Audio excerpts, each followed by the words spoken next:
வணக்கம் வணக்கம் மக்களே.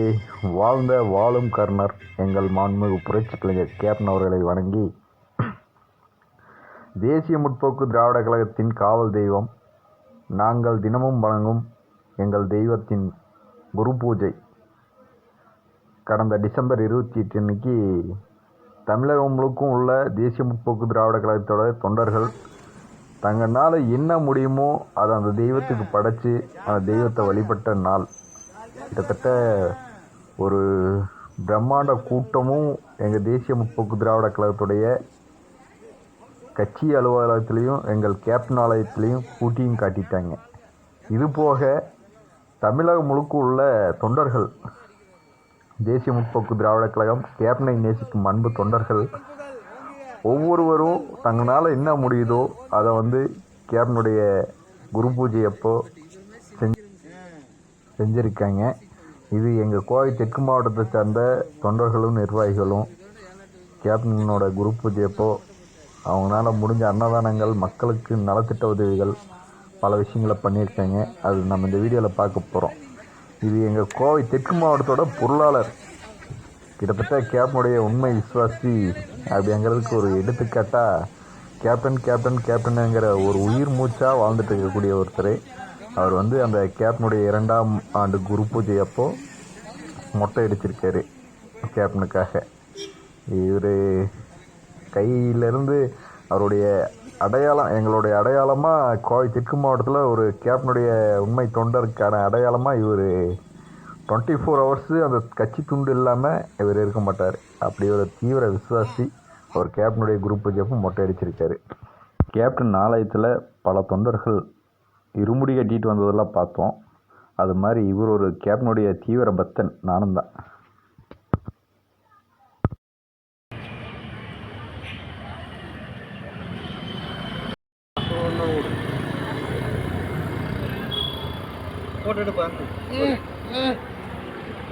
நிற்கிற மோட்டரில் வர விஜய் இல்லை ஒரே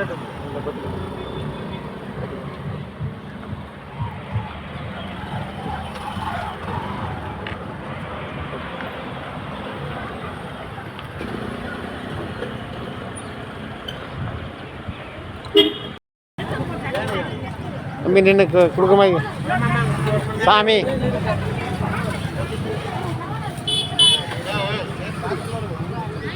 அப்படின்னு ஃபோட்டோ எடுத்து குரூப் மேலே போகுங்க. சாமி நான் சாப்பிடுங்க, ஃபோட்டோ நின்று வாங்க நான் சாப்பிடலாம்.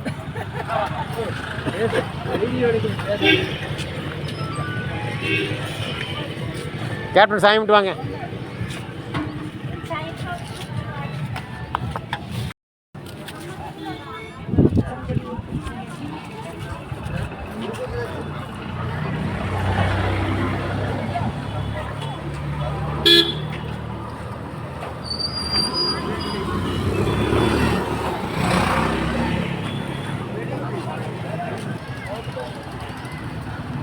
சாமி வா, சாமிங்களா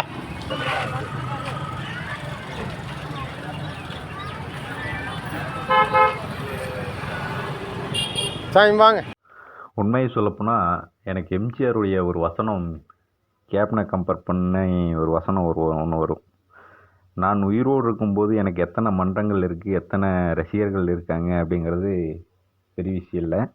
நான் இல்லாதப்போ எனக்கு எவ்வளோ ரசிகர் மன்றம் இருக்குது, எவ்வளோ ரசிகர்கள் இருக்காங்கங்கிறது தான் நான் வாழ்ந்ததுக்கான ஒரு அர்த்தம். அப்படிங்கிற மாதிரி அந்த எம்ஜிஆர் சொன்ன டைலாக் அப்படியே கேப்டனுக்கு பொருத்தமாக அமையுது. இன்றைக்கி இங்கே உழைக்கிற ஒவ்வொரு தொண்டர்களுக்கும் எந்த ஒரு எதிர்பார்ப்பும் இல்லாமல், எந்த ஒரு சுயலாபமும் இல்லாமல், அந்த கேப்டனுங்கிற ஒரு தங்க முகத்துக்காக, சிங்க முகத்துக்காக மட்டுமே கடுமையாக உழைக்கிறாங்க. இந்த உழைப்புக்கான அங்கீகாரம் நிச்சயமாக தேசிய முற்போக்கு திராவிட கழக தொண்டர்கள் ஒவ்வொருத்தருக்கும் கிடைக்கும். அது கடவுளாக இருந்து எங்கள் கேப்டன் எங்களை எல்லாம் நல்லவரியாக பார்த்துக்குவார். இந்த குரு பூஜைக்கு கூட எங்கள் கேப்டன் ஆலயத்தில் கருடன் சுற்றுனது உண்மையாக நிறையா விஷயங்கள் ஒரு ஆன்மீகத்தனமாக நடக்குதுங்கும்போது அது நம்ம சரியாக நம்ப மாட்டோம். அதெல்லாம் நடக்குமா அப்படிங்கிற மாதிரி. இந்த கேப்டனுடைய ஆலயம் எப்போ துவங்குச்சோ அன்னியிலிருந்து அந்த கருடன் கேப்டனுடைய ஆலயத்தில் என்ன ஒரு விசேஷம்னாலும் வந்துடுது. உண்மையாக அது ஒரு மிகப்பெரிய ஆச்சரியமான விஷயமாக இருக்குது, ஒரு தெய்வீகமான விஷயமாகவும் இருக்குது. நிச்சயம் 2026 தேசிய முற்போக்கு திராவிட கழகத்துக்கும் தேசிய முற்போக்கு திராவிட கழகத்துடைய தொண்டர்களுக்கும் கேப்டனுடைய உண்மை விசுவாசிகளுக்கும் ஒரு நல்ல வருடமாக அமையணும். இது கேப்டனுடைய ஆசையாக நமக்கு எல்லாருக்கும் இருக்கணும் அப்படிங்கிறத வேண்டிக்கிட்டு, கேப்டனுக்காக உழைக்கிற ஒவ்வொரு தொண்டர்களுக்கும் இந்த வீடியோவாக நான் அர்ப்பணிக்கிறேன்னு சொல்லலாம். என்ன காரணம்னு கேட்டிங்கன்னா, இன்றைக்கி இருக்கிற ஒவ்வொரு அரசியல் கட்சிகள்லேயும் எவ்வளவோ பிரம்மாண்டங்கள் நடக்குது. ஆனால் அதுக்கெல்லாமே ஒரு உண்மை இல்லாமையும் உணர்வு இல்லாமையும் நடக்குது. ஒரு உண்மையான உணர்வான தலைவராக எங்களது கேப்டன் தேசிய முற்போக்கு திராவிட கழகத்தின் தலைவராக எங்களது கேப்டன் இருந்திருக்காரு. அவருக்கான ஒரு உண்மையான அன்பை எங்களுடைய தொண்டர்கள் எல்லாருமே அவ்வளோ அழகாக கொண்டு போயிட்டுருக்காங்க. கேப்டனுடைய குரு பூஜை முடிஞ்சு அடுத்த நாள் தேசிய முற்போக்கு திராவிட கழகத்துடைய தலைமை கழகத்திலேருந்து ஒரு நன்றி தெரிவித்து எங்கள் அண்ணியார் அவங்க ஒரு லெட்ரு ஒன்று அனுப்பியிருந்தாங்க. அதில் முதல் வரியே தேசிய முற்போக்கு திராவிட கழகத்தின் நிர்வாகிகளுக்கும் தொண்டர்களுக்கும் நன்றி, அதுக்கப்புறம் தான் துணை முதலமைச்சர், எதிர்க்கட்சி தலைவர், மற்ற கட்சி தலைவர்களுக்கு நன்றி தெரிவித்து ஒரு கடிதம் அனுப்பியிருந்தாங்க.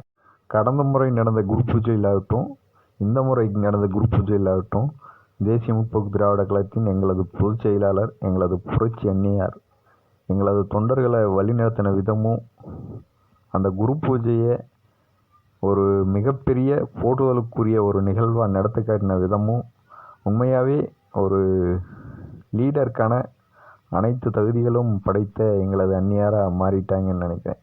உண்மையை சொல்லப்போனால் போன குரு பூஜையில் ஒரு கலவரமே நடந்திருக்கு. அமைதி பேரணிக்கு அனுமதி இல்லை அப்படின்னு சொன்னதுமே எங்கள் அண்ணியார் நீ என்ன அனுமதி கொடுக்குறதுன்ட்டு, அது தவறான செயல் தான், இருந்தாலுமே அது அனுமதி வாங்கப்பட்டது தான். அதுக்கப்புறம் வந்து தடுத்து நிறுத்தினாங்க. அதையை தவிர்த்து அதைய மேலே கொண்டு வந்து அப்படியே அந்த கூட்டத்தை அப்படியே கேப்டன் ஆலயம் நோக்கி நடக்க வைக்கும்போது அவ்வளோ ஒரு பிரம்மாண்டம், அவ்வளோ ஒரு ஆர்ப்பரிப்பு. உண்மையாக ஒரு லேடி கேப்டனுங்கிற சொல்கிறதுக்கான அத்தனை தகுதிகளும் எங்கள் அண்ணியார் வளர்த்துக்கிட்டே போகிறாங்க. இந்த குரு பூஜையிலையும் கேப்டன் ஆலயத்தில் இருந்த பிரம்மாண்ட கூட்டமாகட்டும், இங்கே ஒவ்வொரு மாவட்ட வாரியாகவும், ஒவ்வொரு ஒன்றியம் வாரியாகவும், ஒவ்வொரு நகரம் வாரியாகவும், கிளைக்கழகம் வாரியாகவும் கேப்டனுடைய குரு பூஜையை கொண்டாடின விதமாகட்டும், எங்கள் அண்ணியாருக்கான ஒரு அங்கீகாரத்தை நாங்கள் கண்டிப்பாக பெற்றுக் கொடுப்போங்கிற ஒரு நம்பிக்கை கொண்டு வந்திருக்கோம். நிச்சயம் தேசிய முற்போக்கு திராவிட கழகம் வளரும். வாழ்க தேசிய முற்போக்கு திராவிட கழகம், வளர்க கேப்டன் புகழ்.